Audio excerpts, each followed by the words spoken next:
Today we want to share with you the 5 things that we have learned from our biggest mistake, and that is what we did to this wall. And there were a number of mistakes that we made, and we have definitely learned from them, and we're just going to go ahead and share them with you so that maybe you can avoid making any of these mistakes. And I think a lot of these apply to any project that you could be working on. It's not just a log cabin project, it's really any project that you're working on. You know, these might come in handy for you. The problem with this wall is that it was the first one we ever chinked, so we had never chinked before, and we were using the inside of this wall since it's not structural, like it doesn't have any air going through it from the outside, to practice chinking. So it was like our practice wall. So we chinked it with the outside mortar because we thought that's what we wanted to do. That was a mistake. We don't like that anymore.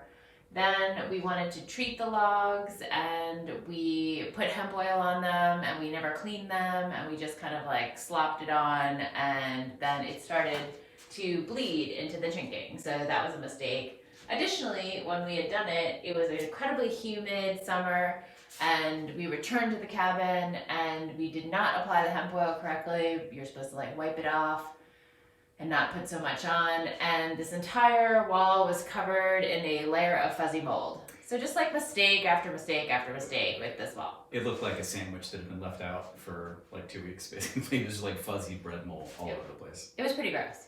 So like tons of mistakes just like in this one wall alone. And so we've learned a bunch of things because of that. The first thing that we learned from these mistakes is that with a log cabin, the very first thing that you want to do before you do anything else, like this was covered with siding originally, right? And it was covered when we got it, so we uncovered it. Very first thing you do after that is clean it. I mean, really clean it. Scrub it, get every speck of dirt you can get off of it off. And that is the first mistake that we made. We didn't clean this at all, really. I mean, We didn't clean it at all. We didn't wipe it down or anything? I don't think so. Okay, we just put It's the oil on. weird. It's weird because it's like, it's a log, so you don't feel like you should be cleaning it. It's not like smooth. If you're used to normal construction, I mean, even people who have like the rounded log cabins, like where the log is rounded and like more smooth, it makes more sense to wipe it down. These are like rough. Lots of divots. Yeah, but it like really helps a lot if you clean them. So like that's our number 1 tip for log cabin owners. But also like I think at the start of any project, like the best thing to do is just to clean and like kind of see where you are. So we've used 2 different approaches to cleaning the logs. We've used, on the inside, we used warm water, along with a few drops of Castile soap and some microfiber cloths, and we just kind of scrubbed them with that. And then we would use some drill attachments for brushes and stuff like that. For the outside, we used a solvent because it had a lot more different layers of grime and poop and all sorts of stuff on it. But it wasn't a solvent; it was a cleaner, like a wood cleaner. Yeah. But we used something other than just like natural soap. So. Yeah. So the first thing that we learned is to clean. So at the start of any project, we should clean it, especially if you're working on these logs. Clean them first. Okay, and this is one of those that it probably applies to any project that you're going to do. If you're going to be using a product on any of the structure that you're working with, you really want to test that product first. And I think we've already demonstrated that we learned from this because when we went to go do our floors, we tested, I think, four different products. You know, we tested wax, we tested 2 different types of oils, and we tested synthetic wax. And just, waited a couple weeks just to see which one looked best at the end of that period, and then we selected the one that we liked the most. When we did these logs, we had settled on a product that we had researched. It was hemp oil. And hemp oil is a great product, we're not knocking it at all. It just may not have been the right product for this specific application. One of the key parts of using hemp oil is like putting it on and then wiping it off. Like this is not a surface that's conducive to wiping. So probably not the best thing to use on the logs. Something like the floor, like that would have worked because like that probably would have wiped off easier. But yeah, so just like thinking about product selection and like testing it is probably the best thing to do before you use a product. So something else we learned. It seems pretty obvious. I think a lot of people would say test your products first. And I think for most home renovators, like you're super excited to jump into the project. I know that we're super excited to use the hemp oil, so we just like went for it. And that was a mistake. I think if we could go back and do it again, we just wouldn't have used any products. We would have cleaned the logs following this process, and we would have seen like, oh, these are beautiful by themselves. They're indoors. We don't need to protect them as much as we would the outside. Let's just leave them alone. Yep. Too late. The third thing we learned is that whatever product you select to use on your project, you should follow the instructions exactly. And we didn't even come close to doing this. So what we were supposed to do, what the instructions said to do, that we reviewed later, is that with hemp oil, you want to use the smallest effective dose of oil for the wood. And when you rub it in, once it's rubbed in, you just want to go back with another cloth and wipe off all of the excess.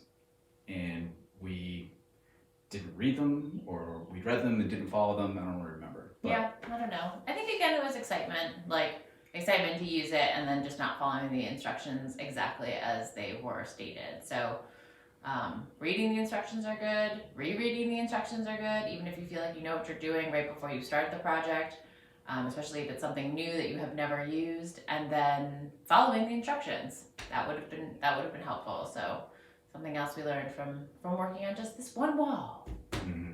Sandwich mold, people. Sandwich mold. It was really gross. There's no film of that because it was horrifying. Yeah. It was like a monster. That was pretty bad. To summarize, what we've learned so far is that you want to clean first, you want to test your products, and you want to follow the instructions on all of your products carefully. The fourth thing is, particularly for log cabins, you got to consider the other substances around. So like we were just thinking about the wood and treating the wood, and we didn't really think about the cement portion of the chinking, or that like the wood might leach the oil into the chinking. So even if we had, you know, read the instructions and tested the material on the wood and cleaned the logs first, we still might have made this mistake because it just didn't really click that like the oil would soak up into the chinking. So just something else to consider for people who are log cabin owners. But again, like I think this applies to anybody who's doing a project that has like two different materials like sitting right next to each other.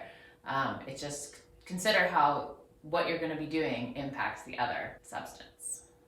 The fifth thing we've learned from all this is the summation of all the other ones, which is be nice to yourself when you do make a mistake like this. In our case, this was several mistakes.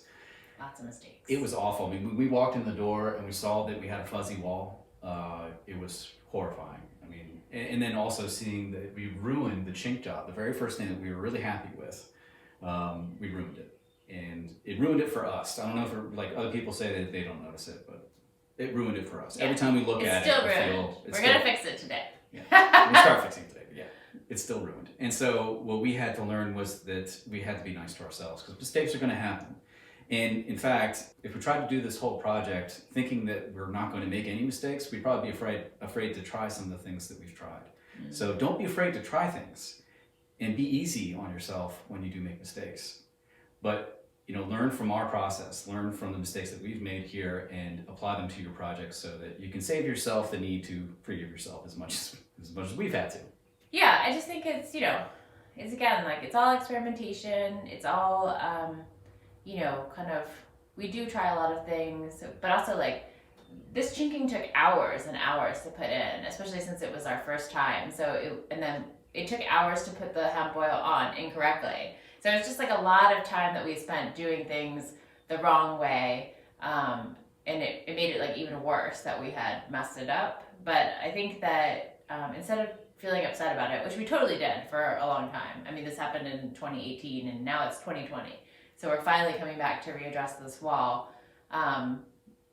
Just learn from your mistakes and then you'll eventually figure out a way to fix it. And we have eventually figured out a way to fix it. So we're going to attempt that today, and hopefully we can make this a wall that we are proud of instead of a wall of shame. All right, guys, that's it for today. Thank you very much for watching our video. If you could, please just give us a like and subscribe to our channel. It really helps us with the YouTube algorithm and helps us grow our channel. So thanks again. We'll see you next week.